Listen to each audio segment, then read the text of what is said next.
Fathers day అని కూడా అంటున్నారు. నాకు వీటి మీద పెద్దగా నమ్మకం లేదు.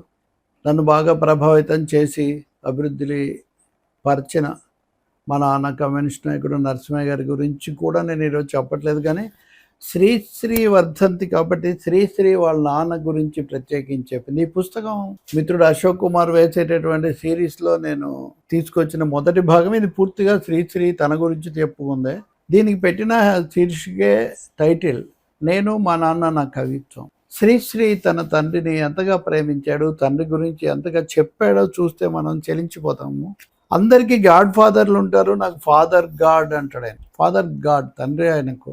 నేను ఏనర్థం శిశువుగా ఉన్నప్పుడు మా అమ్మ చచ్చిపోయింది. అప్పటి నుంచి నాకు తండ్రి మా నాన్నగారే. నేను ఏడిస్తే ఎక్కడ అమ్మ అని ఏడుస్తాను, నా నోటంట ఆ మాట రాకుండా మా నాన్న నన్ను పెంచాడని మా వాళ్ళు చెప్పుకుంటారు. చిన్నప్పుడే తల్లి చనిపోయిన కారణంగా ఎందరమ్మలో నాకు చనుబాలిచ్చి పెంచారు. తర్వాత ఆయన సుభద్రమ్మ అని ఆమెను పెళ్లి చేసుకున్నాడు. ఆమె కూడా శ్రీశ్రీని చాలా బాగా చూసుకుంది. సవతి తల్లిని ఎవరు ఏమనకూడదని కూడా శ్రీశ్రీ రాస్తారు. కానీ తండ్రి గురించి మళ్ళీ మా నాన్న వెంకటరమణయ్య లెక్కల మాస్టర్ అయిన సాహిత్యాభిరుచి ఉండేది. ఆయన ప్రాణ స్నేహితుడు శెట్టి లక్ష్మీనరసింహం అప్పట్లో విశాఖపట్నంలో ప్రముఖ కవిగా పేరు పొందిన వ్యక్తి. నాకు శెట్టి మాస్టర్ దగ్గర చాలా సాన్నిహిత్యం ఉండేది. సో అక్కడ ఆయన ఆ విధంగా అయ్యాడు. ఇంకా చాలా ఉన్నాయి. ఆ విషయాలనే ఎంతగా చెప్తాడంటే, చిన్నప్పుడు ఆయన గోడ మీద గీతలు గీస్తే వాళ్ళ నాన్న కోప్పడలేదట. కోపడకపోగా ఆ గోడకంతా సున్నం వేయించి ఒకటి పెట్టి, గోడలు ఎందుకు పాడు చేస్తున్నావు అని మా నాన్న నన్ను కోప్పడనే లేదు. అలవాటు నా అంతటి నేనే మానుకునేటట్లు చేశాడు. మేడ గదిలో ఒక గోడ భాగాన్ని నల్లబల్లగా మార్పించాడు. ఒక స్పాంజీ డస్టర్ కొనిపెట్టాడు. తర్వాత నేను వాటర్ కలర్స్ కావాలని అడిగాను. నిమిషాల మీద కలర్ బాక్స్ కుంచెలు వచ్చేసాయి. ఆయిల్ పెయింటింగ్ అనేది ఒకటి ఉందని అప్పట్లో నాకు తెలియదు. తెలుసుకునేలోగా నాలో చిత్రకారుడు అంతరించాడు. Anyway okay. నా చిన్నతనంలో మా నాన్నకు 2 గొప్ప సరదాలు ఉండేవి. ఒకటి ఫుట్బాల్, 2 నాటకాలు. ఆయన ఎప్పుడు నాటకాల్లో వేషం కట్టను లేదు, ఫుట్బాల్ పట్టను లేదు. మహారాజా మార్నింగ్ స్టార్ అనే ఫుట్బాల్ క్లబ్కు ఆయన మహారాజా పోషకుడు. నేను శని ఆదివారాలు వచ్చాయంటే మధ్యాహ్నపు మండు టెండలోనైనా సరే ఉప్పులేటి పరలలో ఫుట్బాల్ ఆడడానికి పరుగులు ఎత్తేవాడిని. నా 18వ ఏట దాకా నాకు సిగరెట్ కాల్చడం కూడా తెలియదు. ఇంటర్మీడియట్ పరీక్ష పాస్ అయినందుకు బహుమతిగా నా చేత మా నాన్నే సిగరెట్ కాల్పించాడు. సిగరెట్ ఇదొక విచ్చిది. ఆయన దగ్గర కొంచెం ఇలాంటి లక్షణాలు కూడా కొంచెం వస్తాయి. శ్రీశ్రీ తనకి ఇంకో తండ్రి కూడా ఉన్నాడు అంటాడు. అది కూడా ఇప్పుడే చెప్పాలి. తండ్రి అంటే సాహిత్య పిత. ఆయన అబ్బు రామకృష్ణరావు. చిన్నప్పుడు నా చేత మా నాన్న సులక్షణ సారం చదివిస్తే నాలో ప్రాపంచిక చైతన్యం వికసిస్తున్న వయస్సులో నా ఆలోచనలను కమ్యూనిజం వైపు మళ్లించింది అబ్బూరి రామకృష్ణరావు గారు అని కూడా ఆయన వాళ్ళ నాన్న ఎన్ని కష్టాలు పడ్డాడు ఏంటి ఇవన్నీ కూడా చెప్తూ, ఇంకొకటి ఆ రోజుల్లో కృష్ణశాస్త్రి వచ్చాడు. దేవులపల్లి కృష్ణశాస్త్రి అసలు ఇల్లు వాకిలి వదిలేసి శ్రీశ్రీ కృష్ణశాస్త్రి ఆయన సభలు వాటి చుట్టూ తిరిగాడు. సో అప్పుడు వాళ్ళ నాన్న మెత్తగా మందలించాడట. కవిత్వం సాహిత్యం అంటే ఉండాల్సింది మంచిదే, కానీ ఇంట్లో భార్యను కుటుంబాన్ని కూడా నువ్వు. నా భార్య కాపురానికి వచ్చిన రోజుల్లోనే కృష్ణశాస్త్రి కొత్తగా విశాఖపట్నానికి వచ్చాడు. ఇంకేం ఇల్లు వాకిలి వదిలి కృషా చుట్టూ ఉపగ్రహంలాగా తిరగడమే కాక ఆయన బృందం విజయనగరం వెళ్తే నేను వెంటపడ్డాను. అప్పుడు వాళ్ళ నాన్న ఏమన్నాడు తెలుసండి, కవిత్వాన్ని కవులను మెచ్చుకోవడం బాగానే ఉంది, కానీ ఇంట్లో నీ పెళ్ళం గురించి కొంచెం ఆలోచించడం కూడా మంచిదేమో అని నాన్న మెత్తగా మందలించారు. ఎప్పుడూ గట్టిగా కోప్పడని నాన్న గనక ఆ చిన్న సైజు వాట్లకే నా మనస్సు ఎంతో చివుక్కుమంది. ఏదో మెస్మరిజం నుంచి మైకర్ నుంచి తేరుకున్న వాళ్ళగా మళ్ళీ స్మారకంలోకి.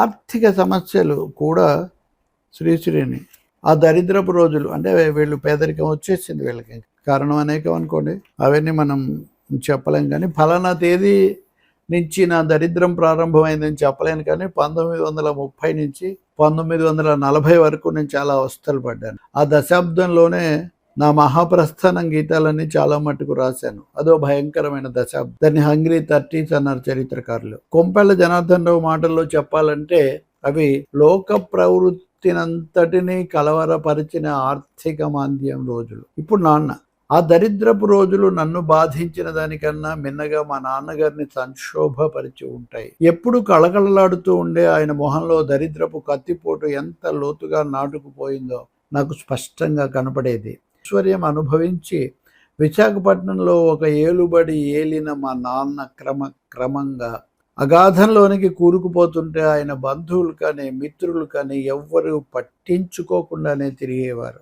నేను భయంకరమైన టైఫాయిడ్ జ్వరంతో వచ్చే ప్రాణం పోయే ప్రాణంగా ఉండగా మా ఇల్లు వేలంపాట్లో అమ్మకమైపోయింది. మా నాన్నే స్వయంగా అమ్మి పారేస్తే మా అప్పులన్నీ తీరిపోవడమే కాక ఒక మంచి మొత్తమే మిగిలి ఉండేది.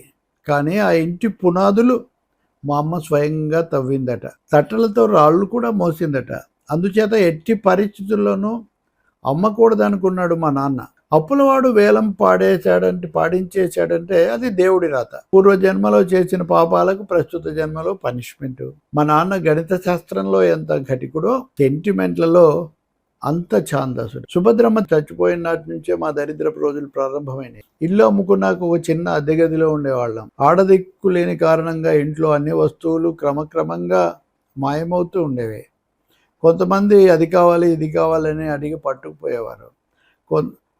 మా నాన్న దగ్గర బంగారపు గొలుసుతో ఒక జేబు గడియారం ఉంటే అక్రమ పరిచయం ఆసరా చేసుకుని ఒక ఆవిడ ఒక కుర్రాడి చేత తెప్పించుకుంది. గడియారం ఎలా పోయింది బాబా అని అడిగితే ఎలాగో పోయింది, పోయింది పొల్లు ఉన్నది గట్టి అన్నాడట. నిజంగానే మా నాన్న ఆ కాలంలో తల్లడిల్లిపోయాడు. తాను ఎవరికీ అపకారం తలపెట్టకపోగా ఎందరికో ఉపకారం చేశానని, అయినా ఇలా జరిగిందని వాపోయేవాడు. ఆయనకు అప్పున్న వాళ్ళంతా ఏదో ఒక విషయం మీద ఎగవేశారు. కొంతమంది లేని రుజువులు అడిగారు. తను కట్టవలసిన బాకీలు మటుకు ముక్కుపిండి వసూలు చేసేందుకు సిద్ధమైనారు. చివరకు ఎవరి అప్పులు మిగలకుండా తీర్చేశాడు. రసీదులు సరిగ్గా పెట్టకపోవడంతో ఒక ఆసామి రెట్టింపు మొత్తం తీసుకున్నాడు. ఆస్తి మొత్తం హరించుకుపోయింది. నేను BA పూర్తి చేసి నిరుద్యోగిగా తిరుగుతున్నప్పుడు అప్పటికే దారిద్ర్యం అనే అంధకారం మా జీవితంలో నిండిపోయి నిబిడీకృతమైనప్పుడు మా నాన్న చాలాసార్లు సముద్రంలో పడి చచ్చిపోవాలనుకున్నాడట. అయితే తను లేకపోతే నేనేమైపోతానన్న బెంగ కొద్దీ తీరం దాకా వెళ్ళి కూడా ఆత్మహత్య ప్రయత్నాలు విరమించుకునేవాడట.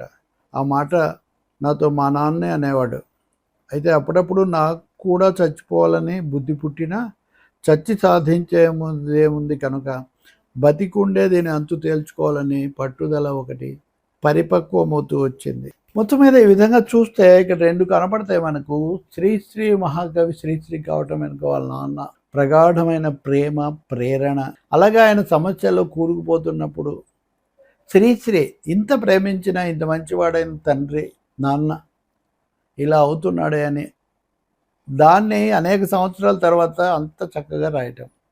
అంటే శ్రీశ్రీ చాలా విషయాలు ఎలా రాశాడో వాటి మీద రకరకాల వివాదాలు విమర్శలు మనకు తెలుసు కదా. కానీ నాన్నని గురించి మాత్రం ఆయన అంత హృదయంగా అంత ప్రేమగా శ్రీశ్రీ మాత్రమే రాయగలడన్నంత బరువుగా రాశాడు.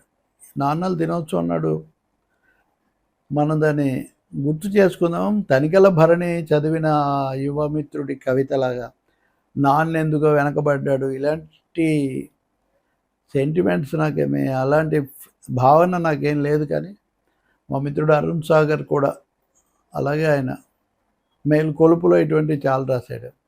అమ్మకు నాన్నకు పోటీ ఏముంటుందండి? అమ్మలో నాన్న, నాన్నలో అమ్మ, అమ్మ నాన్నలు కలిస్తేనే కదా మనం